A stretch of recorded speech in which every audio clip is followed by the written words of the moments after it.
Pertama tuh takut tiba-tiba, dan makanya kayak kemarin pun pas wawancara visa itu benar-benar harus di make sure ini visanya itu jenis apa dan bla bla bla, karena takut kayak tiba-tiba nanti misalnya di sana terus ditangkap gitu loh tiba-tiba. Ada temen juga migrasi ke US kerja di sana, pulang tinggal nyawa gara-gara nggak tahu, ditembak nggak tahu. Aku harus doa buat temen gue ini ada udah meninggal soal itu. Kenapa orang-orang kok bisa pada terjebak online scamming? Ya kan, kenapa orang-orang misalkan pada tergiur dengan mudahnya lapangan kerja dengan gaji yang besar gitu.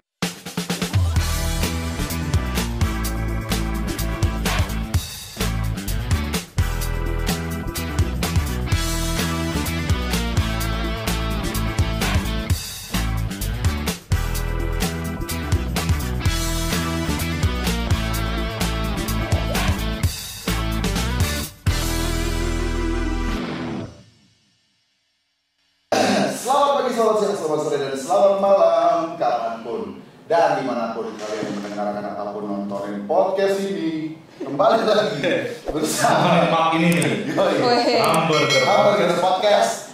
Joke is not a crime. Today we are going to talk about American Idiot. Do you wanna be the American idiot? Do you wanna be controlled by the media? Kenapa kita ngomongin American Idiot? Nah, Ada yang ke-trigger ya? Ada yang ke-trigger kayaknya. Mau kemana sih? Kok harus American gitu. American banget? Oh, ke Amerika lah. jadi ini adalah episode terakhirnya Arlin bersama kita. Episode terakhir beneran nih. Terakhir nih. Episode terakhir untuk 6 bulan. Enggak, 2023. Oke. Oh, tuh dengar tuh, berarti bakal comeback dia. Karena Arlin itu katanya dia akan segera pergi dari Indonesia ya, Lin ya. Yep. Mau kemana? American Idiot. Menjadi part of idiot atau enggak tadi? Oh enggak. Tapi menarik nih, American Idiot itu satu hitsnya ya tahun 2004 itu. Itu dia sangat booming buat dalam konteks musisinya ya, albumnya sangat laku secara komersial, tapi juga dia sangat highly political. Kritisi kebijakannya Bush waktu itu yang ngomong soal 9/11, perang terhadap Irak, ini itu bareng sama dua lagu yang keren banget, itu Jesus of Suburbia dan juga soal Holiday, itu yang sangat-sangat fully. Semua ada di album ini ya? Semua di album American Idiot tahun 2004. Ini tahun 2004 ini. Episode review album. Soalnya kan tuh ya, nanti kan Iya kan albumnya. Emang ini andalannya Babang nih kalau udah gede nih. Kemarin juga udah ngomongin 99 Revolution. Ya. Nah, sekarang masa balik ke American Idiot. Tapi ini nih, kenapa sih ke Amerika, Lin? Iya, Lin. Jadi kenapa lo pengen banget meninggalkan kita yang di sini? Iya, bosen. Lu ngapain ke ngomong sih?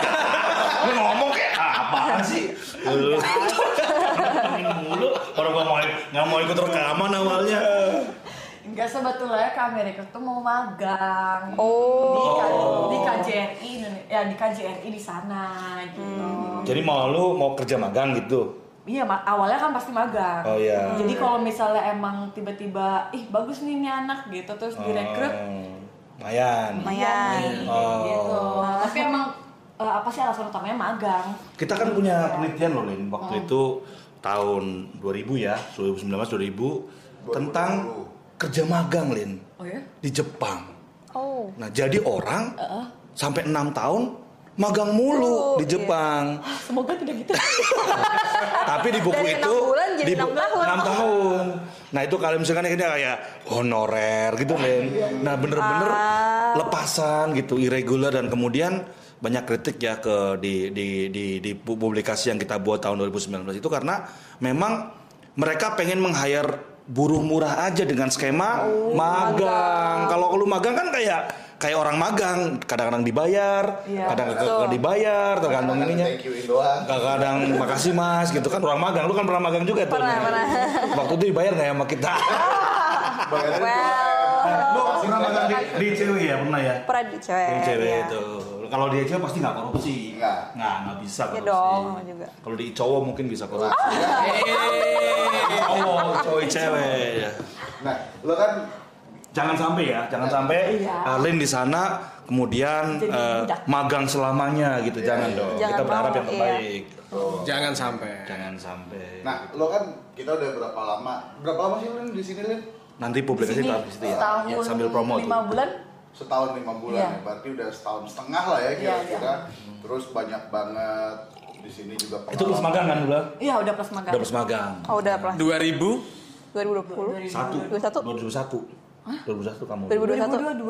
Oh, oke. 2022. Oh iya 2022 Mas. Tapi 2022. Maret. Oh, iya. 2022 Maret. Iya.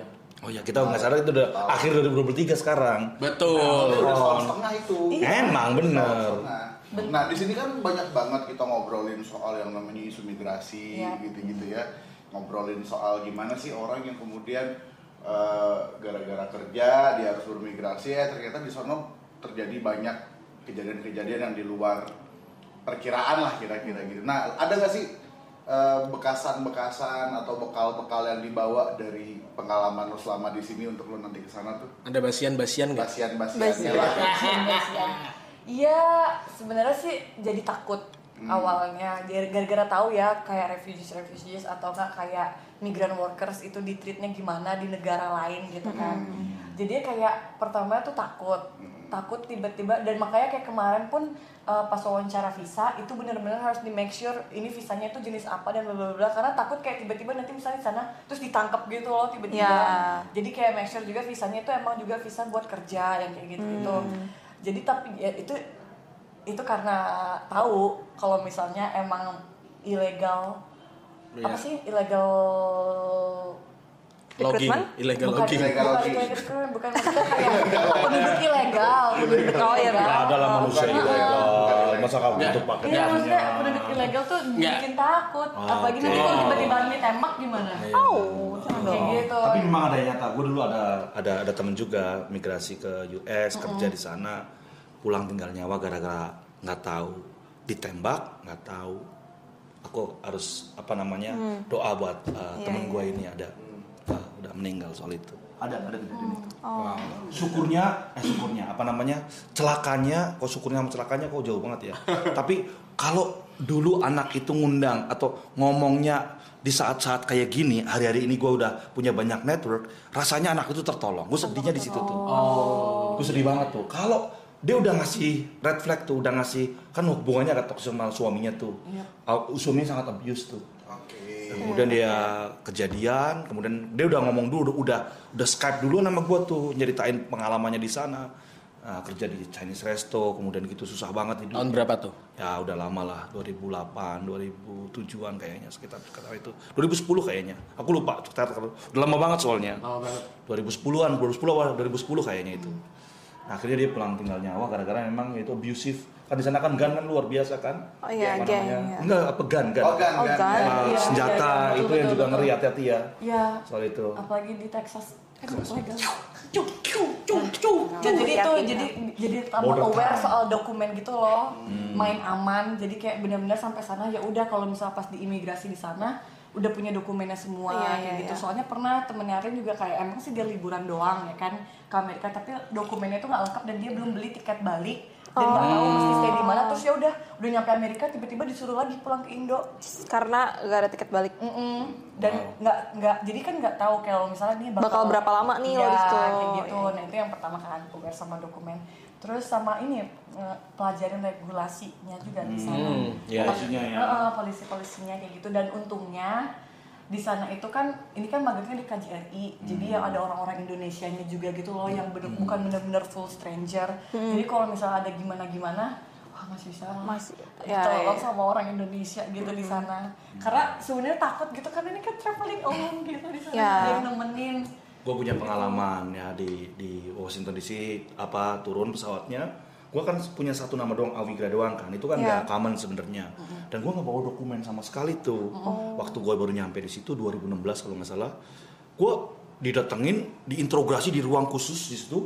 dan badan-badannya itu bener-bener polisi-polisi yang kayak di Tegap-tegap. Baywatch Oh my itu God. Oh, yang kayak di film-film itu. iya bener-bener kayak siapa sih pemain apa namanya yang gede-gede banget badannya itu Iya, Arnold. Incredible. iya kayak si Triple X kayak si Van Diesel gitu-gitu Oh, iya, iya. bener segede itu badannya Iya, iya. dia deham doang gue langsung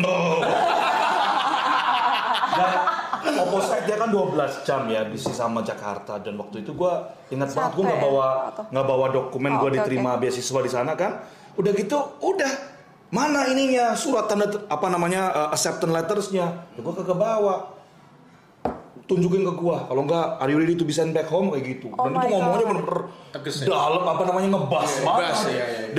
doang aja udah kaget itu kan. Terus akhirnya gue telepon rumah, kemudian nemuin dokumennya dan itu ada di mobil dan udah ada fasilitas video call ya, sehingga gue bisa nunjukin suratnya sama orang itu, kemudian difoto, dikirim, gue tunjukin, dia kontak ke kampus Maryland di Baltimore sana di John Hopkins, udah langsung kemudian dirilis gue dan itu 3 jam gue diinterogasi di sana. Rasanya lama ya? Waduh, kalau gua nggak tenang, kalau gua bener-bener katakanlah nggak proper migrasinya, Rasanya bener-bener ciut pasti diinjak balik gitu. Itu pengalaman gua di bener-bener dokumen tuh buat penting. Kalau hari ini tuh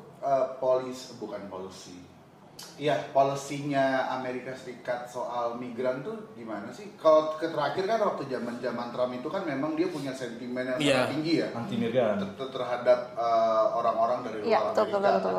Dia bangun tembok di border Iya, Amerika sama iya, Meksiko. iya. Texas tuh lihat banget itu. Mepet tuh. Deket banget, iya, mepet banget, iya, temboknya tuh. Kalau kayak sekarang tuh, kayak Jakarta sama Depok ya. nah, Pinggiran tuh lebih tepatnya daerah mana tuh? Sawangan kali ya. kalau sekarang tuh gimana sih? Polisinya mungkin Mas Awi kali itu. Waduh, aku nggak ngikutin ya. Memang studiku waktu S2 juga meneliti soal politik luar negeri Amerika Serikat. Bener yang dikatakan Jess. Di sana itu salah satu agendanya salah satu partai ya yang mereka sering sebut sebagai agenda redneck ya. Di sini juga ada redneck agenda di situ.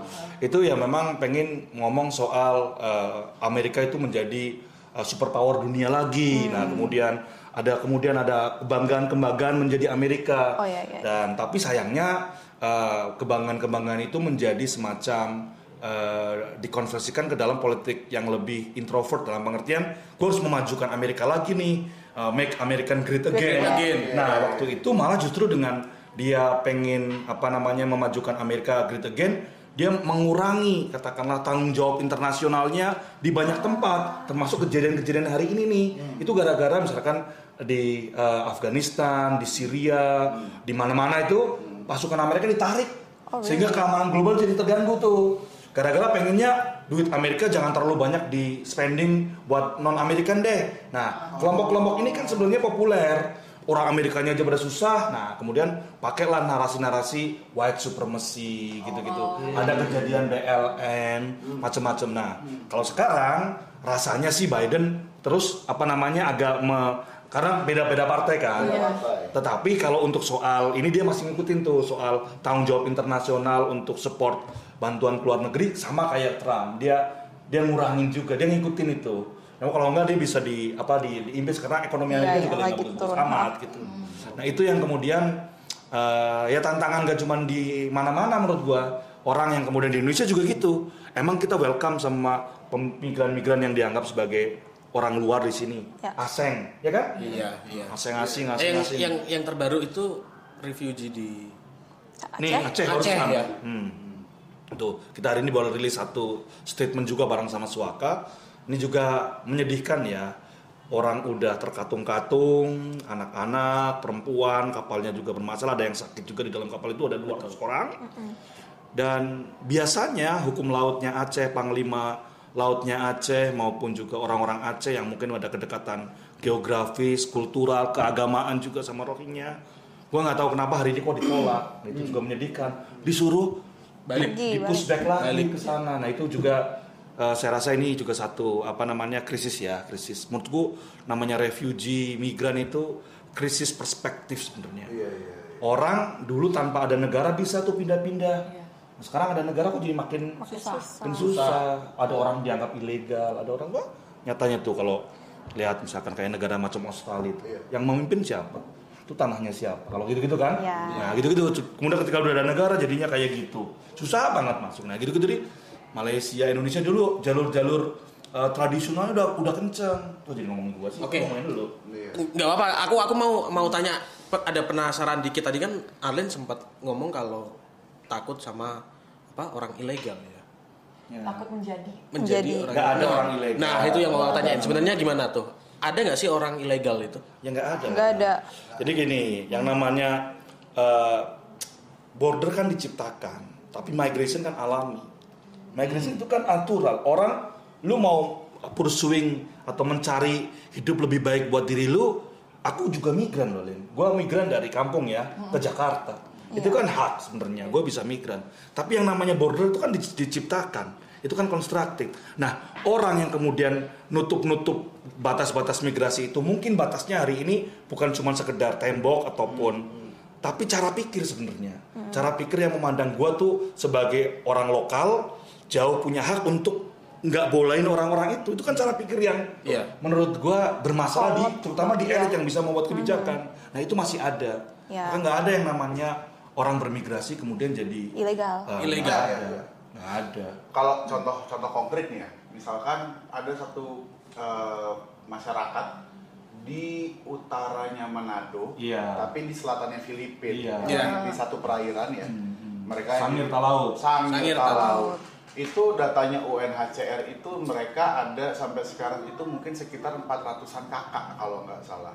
7.000-an orang kok kayaknya. Iya, sekitar segitu. Mereka itu tinggal di wilayah itu udah dari ratusan tahun yang lalu, sebelum ada yang namanya negara Indonesia sama negara Filipina. Jadi mereka udah tinggal di situ duluan, terus tiba-tiba muncullah konsep negara, dibikin garis apa namanya? Garis yang batas. Yang tidak nyata juga kan garisnya kan bukan garis yang benar-benar garis begini. Ada garisnya gitu ya. Terus tiba-tiba akhirnya mereka dalam riset kita yang kemarin itu ya mereka akhirnya jadi termasuk komunitas yang dianggap sebagai orang dengan risiko tanpa keluarga negaraan. Kalau mereka tinggal di situ mah nggak ngerti-ngerti aja juga, maksud gua nggak peduli juga kali sama gua orang Filipina atau orang Indonesia ya. Iya mereka nggak peduli juga, orang mereka hidup di situ udah dari dulu udah lama, ratusan tahun turun temurun berpuluh-puluh keluarga, berpuluh-puluh generasi. Jadi kayaknya itu juga bisa ngejawab yang tadi tuh orang ilegal atau nggak ilegal. Iya betul. Polisi yang membuat mereka jadinya nggak diterima. Betul. Kemanusiaannya ditolak lah gimana gitu kan gitu. Padahal dia nggak bisa milih kan? Iya. Di situ. Bisa bagi orang yang punya privilege, bagi yang less privilege kan ya susah kan. Kalau gua punya banyak uang juga bisa kemana kan? Kalau nggak ada kan susah. Iya. Jadi gimana? Lu berapa lama tuh di sana? Iya. Jadi Mau mencari apa di sana? mencari pengalaman lah. Mencari ilmu dah itu doang.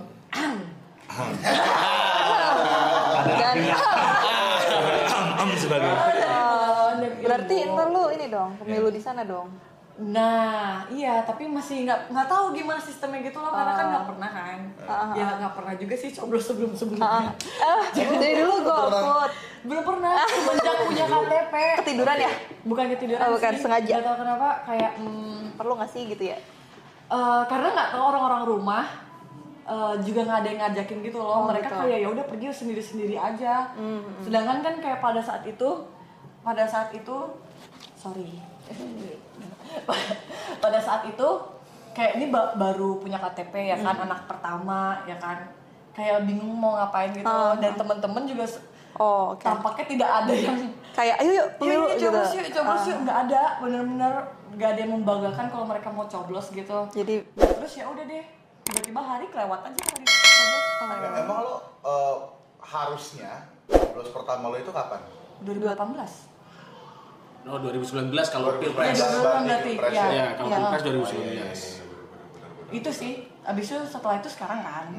Jadi 2019 kemarin ya udah tiba-tiba kelewat aja gitu harinya. Terus kayaknya tuh suaranya dipakai orang sih. Kenapa lo bisa? Kenapa lu bisa berpikir? Kan nggak gini, nggak nyoblos. Maksudnya golput yang emang kayak nggak berpartisipasi sama sekali, bukan golput yang nyoblos. Golput pasif ya, Iya, bukan golput golput pasif. yang kemudian nyoblos tiga-tiganya. Iya, bukan golput itu. Jadi kayaknya sih Kayak sisa kertasnya dicoblosin orang gitu ya. Kayaknya. Nggak tahu sih. Padahal lu udah pengen banget nyoblos Harmoko ya. Dia aja nggak tahu, gue rasa dia nggak tahu harmonika. Apaan? Nah, tapi nanti besok pengennya nyoblos. Siapa? Rahasia. Ya nggak bisa dong, bisa aja kita ceritakan. Kenapa lo bilang? Rahasia. Kata siapa nyoblos itu persoalan? Milih siapa aja? Luberjurdil. Kan asas Luberjurdil. Nah, lo tau nggak tuh asas Luberjurdil tuh asas apa? Apa coba Jess? Apa jelas terangin Jess? Pasti paham. Luberjurdil itu kan lugas Langsung umum, bersih, bebas, bebas ya. rahasia, jujur dan adil. Itu kan konsepnya Orde Baru tuh pada waktu itu. Oke. Itu untuk kayak untuk ngebatasin, udah lo nggak usah ngomongin siapa yang lo pilih ketika misalkan kita lagi ngumpul begini nih. Iya. Siapa yang mau lo pilih? Udahlah, lo nggak usah tahu, itu biar rahasia gua aja. Padahal dipilihin. Ada asas Luberjurdil. Padahal itu sebetulnya untuk membatasi komunikasi di antara masyarakat dan di antara publik untuk mendiskusikan soal politik sebetulnya. Untuk mendiskusikan soal siapa yang dia pilih. Salah satu membungkam. Iya, kira-kira Gini, kalau bedanya pemilu zaman Orde Baru itu nggak usah ada polling-pollingan, presentasi itu apa namanya, berapa survei Quick count gitu ya. quick count, lembaga-lembaga survei buat penelitian, berapa elektabilitasnya orang ini nggak perlu, karena nggak usah ada gitu udah ketahuan yang menang siapa, berapa itu nggak usah dibahas. Itu salah satunya yaitu pakai Luberjurdil. Jadi pemilu yang kemudian nggak perlu ada lembaga-lembaga survei. Kalau di negara demokratis mereka semua tutup tuh lembaga-lembaga survei itu karena udah ketahuan siapa yang menang gitu. Nah kalau sekarang ketahuan belum siapa yang menang kira-kira? Belum. Padahal emang guyonannya orang luar negeri, peneliti politik di luar negeri itu Udah tahu kan? gini, kalau di Indonesia itu nggak usah pemilu belum selesai tetapi pemenangnya udah diketahui. Nggak usah ada pemilu ya. Ini pemilunya Februari, gue udah tahu sekarang yang menang siapa. Siapa emangnya? Kita taruhan gimana nih? Kalau ini kayaknya kita satu suara semua sih. Soal taruhannya ya. Soal taruhannya ya. Soal sepakat atau enggaknya dia jadi presiden beda cerita. Iya betul. Tapi sebelum ke politik yang pemilu-pemilu ini, gue pengen kasih pesan buat Arin. Mungkin bukan pesan, lebih tepatnya satu yang perlu dikonsider. Apa tuh? Terima dulu nggak kira-kira nih? Iya, diterima. Ya, oke. Terima ya. Iya, Tas terima. dari sini. Ya, saksi ya. Oke. Ini kan Arlen joining sama HRWG banyak mengadvokasi isu migrasi ya kan? Iya. Nah kamu sekarang mengalami sendiri Lin, dan lu kan memang modalitasnya kamu pintar nulis, bagus, tulisan tuh bagus gitu. Nah gue berharap lu nulis lah Lin, pengalaman bermigrasi lu di Amerika. Mungkin kamu bisa ngobservasi bagaimana orang-orang yang kemudian dengan banyak skema di sana, gua nggak tahu apa aja. Lu tulis lah. Boleh sih second journal berarti. Nggak apa-apa, whatsoever, tapi kamu keep dulu, nggak apa-apa. Kamu endapin dulu, dijadiin buat katakanlah oleh-oleh, nanti kamu pulang nih gue udah punya satu ini tulisan di Amerika. Setuju nggak nih? Setuju. Nanti kita undang lagi Karena ke tadi udah sini. selama. Second ya. Karena tadi udah selama. Dia first hand experience kan. First hand experience. Ini adalah 5 audiensnya. Ini. Iya, let's go. Nih, kalau mau bagus bukunya Arlin, kita mungkin kalau Arlin agak ditekan-tekan dikit, diintrogasi dikit, masuk ke jalur-jalur tikus ya. Itu mungkin lebih bagus. Tulisan lo juga lebih ini. Maksudnya jangan No ain ya kamu. Ya, tapi kan gini, kalau nanti soalnya mau terbitin, dipublish, lo minta sponsor Mas Awi. iya. No, gue sponsorin dolar. Oke, let's see ya. Let's see ya. Jadi gitu, kalau pengalaman yang horrible biasanya menarik nih. Apakah kita lepaskan Arin dalam situasi? Dikondisikan dulu. kayak film tadi yang online scamming. Oh Itu iya. juga hati-hati ya. Orang-orang yang mau kemudian dapat kerja di luar negeri. Jangan-jangan kemudian Jangan, mau Alin.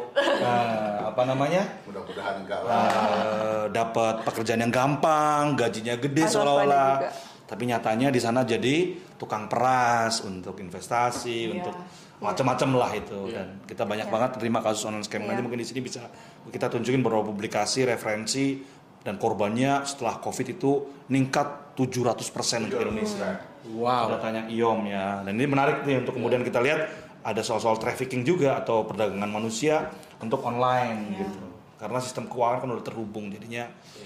Sebenarnya Kak Iva ini juga lagi sama teman-teman koalisi ya, yang lagi dampingi ada kasus juga online scamming kan. Iya. Tapi itu masih belum bisa Belum bisa dibuka kita dulu. buka dulu. Tapi tunggu aja. Nanti akan dibahas lebih detail lah gimana nanti hasilnya dan lain-lainnya. Gimana Pak? Ya nggak sih, aku mikirnya Hintsnya dulu ya. maksudnya tentang kasusnya. Spoiler dulu. Spoiler, No. spoiler ini. Ya, pokoknya intinya Tempatnya jangan dulu, tapi ada kasus di mana? ya di mana? Oh, di mana? Di sini lu. Di dekat kita lah ya. Ya pokoknya itu kasusnya itu kena ke warga Indonesia yang sebenarnya dia educated. Iya. Jadi itu maksudnya mau dia educated atau enggak itu apa ya? Rentan. Semua itu rentan, semuanya sama gitu. Tapi mungkin kalau aku ngelihat dari kasus online scammingnya sendiri ya, selain kita harus hati-hati, kita harus dorong juga untuk memberantas si oknum-oknum itu, oknum-oknum agensi yang ngejebak orang-orang ini. Padahal mereka kan ya sama kemauannya kayak kita gitu, mau punya pengalaman kerja di luar negeri, mau gajinya gede, kayak gitu. Jalan-jalan di luar negeri, beli barang branded itu Iya. kan kalau Branding. Kayak something yang appealing ya. Iya. Tapi Iya. bisa nggak sih diberantas kayaknya? Nah, ini Harusnya bisa.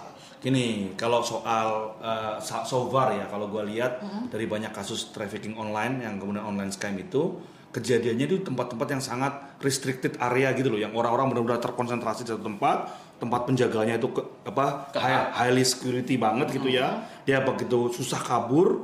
Nah disitulah mengerikannya gitu ya, kalau lu bahkan ketahuan kabur lu akan semakin ditahan, bahkan ada ya penyiksaan dan sebagainya atau penganiayaan dan sebagainya di situ. Nah itu yang kemudian sekarang the best protection somehow untuk kasus-kasus kayak gini itu adalah prevention. Yes. Pencegahan. Iya. Best protectionnya sekarang karena apa, begitu masuk di dalam kejahatan ini, misalkan kejadiannya di Myanmar.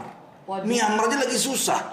Orang-orang juga pada dikejar-kejar, aktivis-aktivis lagi dikejar-kejar sama juntanya.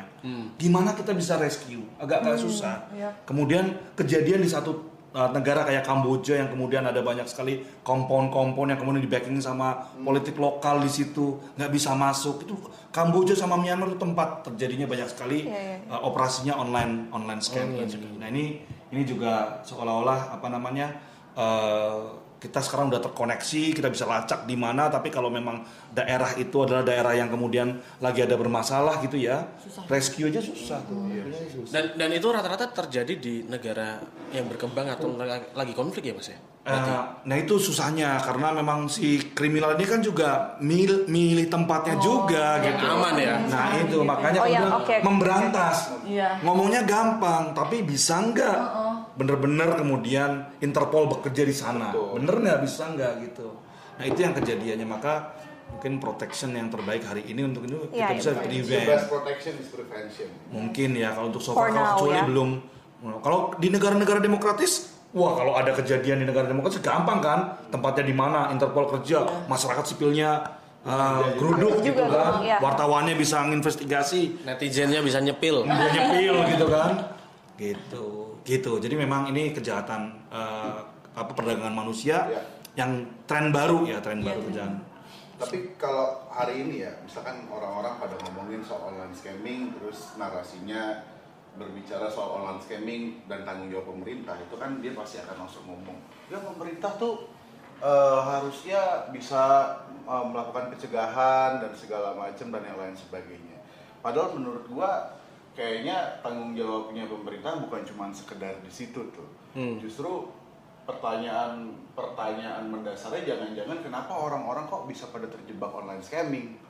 Ya kan, kenapa orang-orang misalkan pada tergiur dengan mudahnya lapangan kerja dengan gaji yang besar gitu. Itu kan sebetulnya kan gara-gara itu yang tidak mampu disediakan oleh pemerintah. Yes. Masalahnya udah struktural banget nih. gue sih tadi ngebayangin pas tadi nonton film Through the Screen judulnya. Through the Screen. Nanti kita taruh di sini ya. Pada nonton deh. Sebarin buat adik-adik, ke Biar teman-teman. hati-hati lagi. Filmnya keren sih. Bagus, Nyet. 5 menit kayaknya. Bagus, Nyet. Itu 5 menit doang kayak filmnya ya. Enggak, 9 Oh, 9 menit. Kalau aku nggak menuhin targetnya, gaji aku nggak bakal dibayar. Malah, aku sampai dipukul. 15 menit. Ya 15 iya. Oke. Siapa yang mau nambahin lagi? 15 menit serius. Kayak lelang ya. Tapi gue tadi ngobrol sama Arlin ngomong, kok orang-orang Enggak. Sampai pada gampang banget Oh iya, sih ketipu, iya. Gue ngomong jangan-jangan kalau gue nggak kerja di NGO dan nggak paham Right. soal isu ini, terus gua Ada desakan tertentu. sampai hari ini gue masih jadi job seeker dengan tuntutan ekonomi yang tinggi, terus umur udah segini belum dapat kerja misalkan, mungkin gue akan juga menjadi salah satu korban. Meskipun mungkin orang-orang di semuanya bakal kapok juga nerima gue kan nyempanin makannya banyak gitu. Jadi maksudnya jadi korban. Tapi gue sih tetap yakin lu kalau meskipun banyak lu pasti bakal tersiksa banget. Pasti. Targetnya lu jam 8 Dari pagi jam sampai jam 8 2 pagi Dan kerja kalau nggak memenuhi target. di strum. Strum lu bayangin coba. Lu mau kayak gitu dikasih makan di strumin. Tadi beda banget ya. Ayo trafik gua. Lu berani. Enggak Berani lah. Tapi maksudnya adalah ya temuan yang tadi Iva bilang kan, ini berarti bukan soal ngomongin lo educated atau nggak educated Enggak. juga, bukan perkara ih kok goblok banget sih bisa Ketipu. Enggak juga ternyata ya karena Tuh, yang nonton Coldplay aja banyak yang ketipu. nah itu nih. Oh, jadi semua tuh namanya di mana ada orang mencari sesuatu, disitulah ada kesempatan kan. Nah itu ada banyak orang yang nggak punya pikiran sama untuk melindungi, enggak, itu kesempatan untuk ngambil keuntungan. Ada banyak orang-orang yang mikir kayak gitu. Salah satunya yaitu dengan terkoneksinya sistem global secara finansial. Dulu kalau kita mau katakanlah menyandra ya, kemudian ransumnya itu jaminannya, tebusannya itu kan harus dibawa tuh. Iya.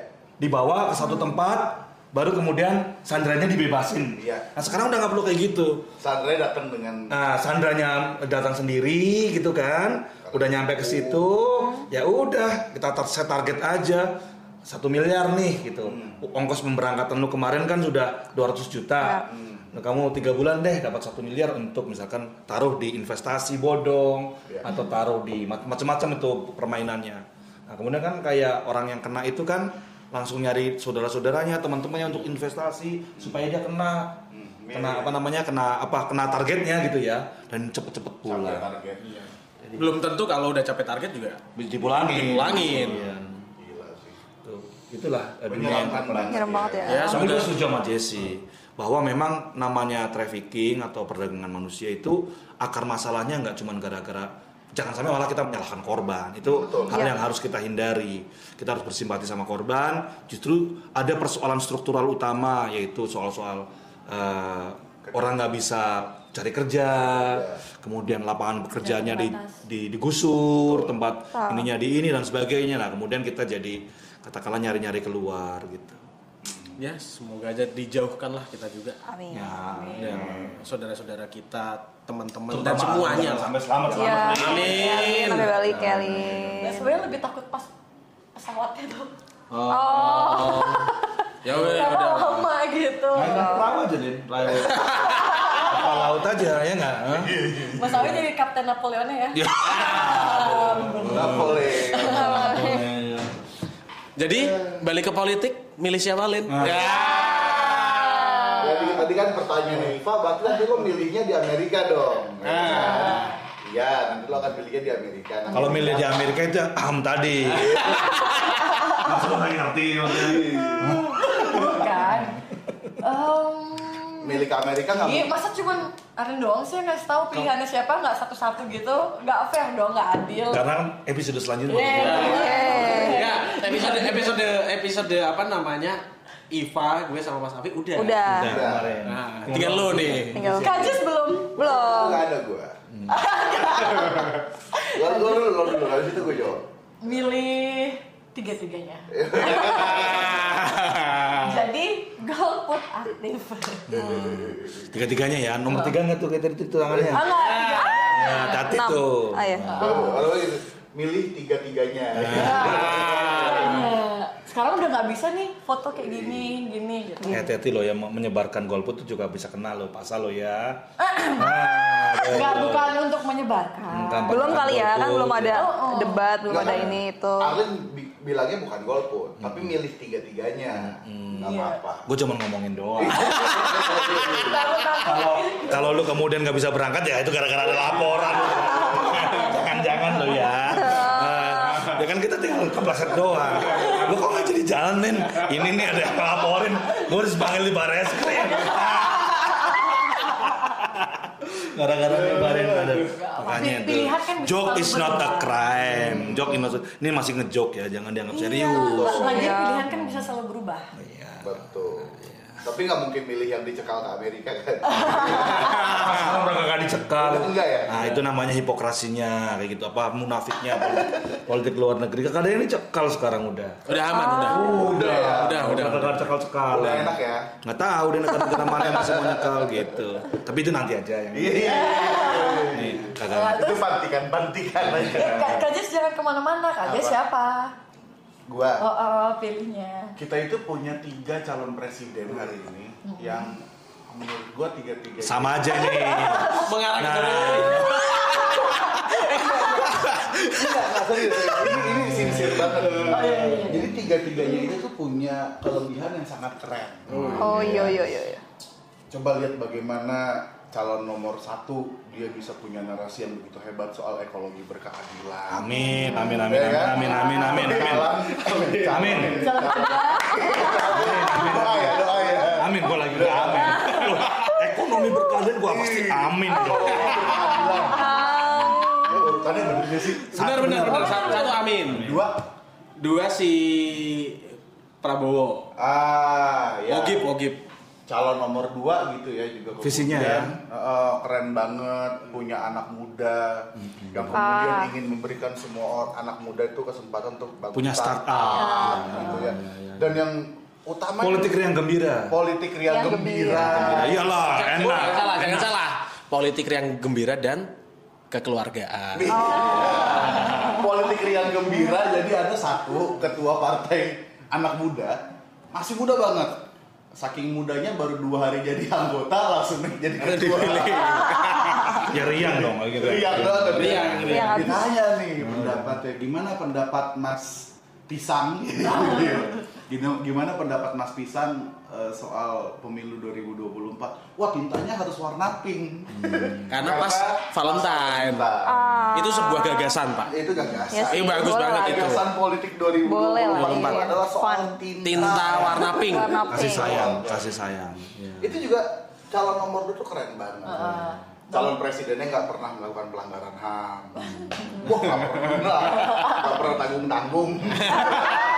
Gak setengah-setengah. Kan udah ada teman kita juga yang dulu punya partai politik yang paling progresif tahun 99 pertama kali gua nyoblos itu Iya. udah di kubunya dia. Iya. Mas Bud. Nah, nggak tahu. Itu yang baik dan budiman itu ya. Iya. Gitu. Calon nomor 3 ya kan, kita berdoa bahwa semua orang akan mendapat ganjarannya masing-masing. Gitu-gitu aja. Kelebihannya nggak ada. Karena Kelebihannya apa? Nomor 3 3. kelebihannya nggak ada, nggak disebutin. Ganjaran, mendapat ganjaran yang Ganjaran. Itu doang. karena tiga maksud gua, karena tiga-tiganya bagus. Itu soal karma. Apa yang kita buat itu akan kita Persis. Tuai. Itu Mas Ali paham maksud gua. Iya. Gua aja nggak paham maksud gua. Tapi Mas Ali paham. Nah, yang keren adalah karena kita punya 3 calon presiden. Lu ngeliatnya kamera dong, Bro. Kita Nah. punya 3 calon presiden yang sangat Nih, keren. siap ditangkap lah yang ini. Lihatin tuh. Tangan. Saya undang teman-teman kalau yang Dan kita juga punya 3 wakil presiden yang nggak kalah kerennya gitu. Kenapa kita cuma harus milih 1? Right. Iya, tiga-tiganya orang tiga-tiganya keren. Putra terbaik. Ayo silakan laporkan ya. Para tim ses. Ini ya. Ini campaigner terbaik ini. Sekarang Benar. ini campaignernya calon nomor 1. Lihat sono. Campaignernya calon nomor 1 bilang pilih nomor 1. Tuh. Campaignernya calon nomor 2 bilang pilih nomor 2. Campaignernya calon nomor 3 bilang pilih nomor 3. Gua kan sesama campaigner. Gua baik sama mereka, gua pilih 3-3-nya. Oh, adil. Silakan laporkan. Baris krim. Nah, oke deh. Lumayan ya. Lumayan. Ada insight baru soal perpolitikan. Pemilu, ya. Bagus banget nih Pak Jes nih. Beda ya. Orang 3-3-nya bagus kok suruh pilih. Iya, belajar nggak pilih kasih. Gitu. Nah, gua Matematikanya nggak lulus. Iya kan? Alen nanti pulang akan bawa satu buku. Itu dia. Satu tulisan belum Satu jadi tulisan. buku. Iya. Oke. Oke. Iva mungkin ada pesan buat Arlen. Bestinya. Take care ya. Oh. Jangan di depan kamera malu. Ya pokoknya take care. Kesannya udah. Udah kemarin. Oke. Ada pesan-pesan nggak Len buat kita yang ditinggalin atau kamu yang mau ditinggalin Arlen mau pesan nggak buat Arlen? Gue udah salah satu tuh yang ngasih PR jelas. Kalau buat jemaah, Sama hamburger apa yang nggak usah ke gue sih Lin. Nggak. Buat jemaah aja Lin. Ya buat jemaah, enggak buat hamburger apa buat jemaahnya nih? Jemaah dan hamburger. Hamburgernya dulu ya. Semoga nanti hamburger hostnya bisa ngundang-ngundang narasumber yang kayak emang narasumber yang udah terkenal, insightful, terus kayak muda, narasumber muda. Jadi Contohnya siapa? Satu aja contoh apa? Yang kamu pengen harus diundang di sini. Nanti gue tahu. pengen banget mau di Ayunda. Mau di Ayunda. Pengen banget kayak Ngecinta hamburger Laura. podcast. Iya, lagi cinta Nggak cinta Laura. Terus tadi pagi kan lu bilang mau pengen Kaisang juga kan? Kata siapa? Kayak gini. Mas Ardi deh. Kayak gini kan fotonya di mana-mana. Ya, itu untuk hamburger. Kalau untuk jemaah, ya jangan meninggalkan kami karena kita masih punya banyak surprise. Si Arin mau pulang cepet nih ya. Ternyata di episode bulan depan Aaron udah di sini lagi. Gara-gara podcast ini Surprise syuting jadi bulan depan. Disuruh balik. Oke. Thank you. Mantap. Gaspol. Gaspol. Yes, gaspol. Bye bye. Bye bye.